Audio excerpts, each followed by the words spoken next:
বাংলাদেশে জাতীয় নির্বাচন মানে উত্তেজনা, উৎকণ্ঠা আর নতুন করে স্বপ্ন দেখা। কারা আসবে আগামী 5 বছর দেশের হাল ধরতে? কোন দল দেবে উন্নয়নের গতিতে গতি, আর কে আবারও পুরনো ইতিহাসের গুণিপাকে হারিয়ে যাবে? আজ আমরা কথা বলবো এমন 5টি রাজনৈতিক দল নিয়ে, যাদের নিয়েই মূলত ঘোরে সব আলোচনার কেন্দ্র। চরমোনাই, এনসিপি, জামায়াত ইসলাম, বিএনপি আর আওয়ামী লীগ। এই 5টি দলই বর্তমানে জনগণের আলোচনায় ঘুরপাক খাচ্ছে। শুরু করছি ইসলামী আন্দোলন বাংলাদেশ, যাদের আমরা চরমোনাই দল বলেই চিনি। দলটির নেতৃত্বে রয়েছে পীর সাহেব চরমোনাই, মুফতি রেজাউল করিম, যিনি দেশের অন্যতম সম্মানিত আলেম এবং ইসলামী চিন্তাবিদ। 1987 সালে প্রতিষ্ঠিত এই দলটি মূলত ইসলামী মূল্যবোধে বিশ্বাসী। জনগোষ্ঠীর মাঝে জনপ্রিয় দলটি নিজেদের পরিচয় দেয় শান্তিপূর্ণ ইসলামিক বিপ্লবের বাহক হিসেবে। যদিও তারা জাতীয় রাজনীতিতে এখনও বড় কোনো আসন পায়নি, তবুও পৌরসভা ও ইউনিয়ন পরিষদে কিছু জায়গায় তারা শক্ত অবস্থানে তৈরি করেছেন।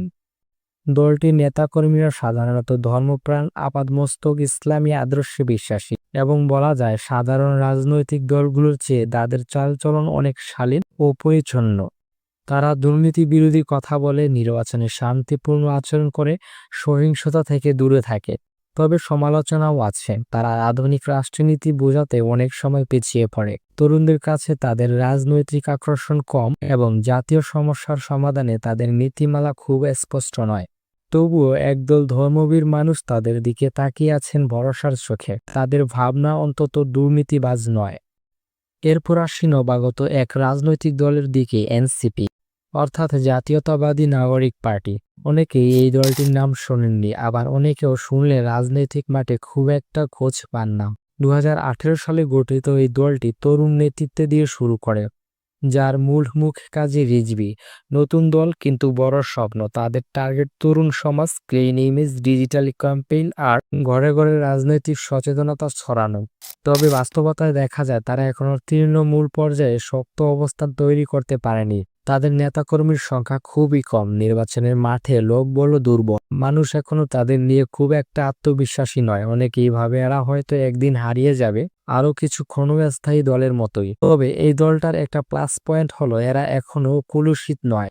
সোশ্যাল মিডিয়ায় এদের কিছু সক্রিয় আছে, তাই বলা যায় ভবিষ্যতে তরুণ ভোটারদের মাঝে যদি তারা ঠিকঠাক কাজ করতে পারে তাহলে কিছু একটা করে দেখাতে পারবে। আর একদম অন্য প্রান্তে আছে জামায়াত ইসলামী বাংলাদেশ, যারা এক সময় নিষিদ্ধ ছিল, যাদের নেতারা একের পর এক যুদ্ধাপরাধে ফাঁসি খেয়েছে। সেই দলটাই এখন আবার রাজপথে নেমেছে। আশ্চর্যের ব্যাপার হলো অনেক বছর পর তারা দেশের বিভিন্ন জায়গায় প্রকাশ্যে মিছিল করছে, সমাবেশ করছে, এমনকি নিজস্ব দাবিও উত্থাপন করছে। তারা এখন ইসলামী রাজনীতির একক প্রতিনিধি হতে চায়, বিএনপির দুর্বলতার সুযোগ নিচ্ছে আর বলছে জামায়াত আগের মতো নেই, আমরা পরিবর্তিত। তাদের নতুন তারুণ্য, নেতৃত্ব আর সংগঠিত কাঠামো ধীরে ধীরে আবারও শক্তি ফিরিয়ে আনছে। অনেক মানুষ, বিশেষ করে ধর্মপ্রাণরা বলছেন বিএনপি চুপ, আওয়ামী লীগ দুর্নীতিগ্রস্ত, এখন বিকল্প দরকার, আর জামায়াত সেখানে এক নতুন সম্ভাবনা।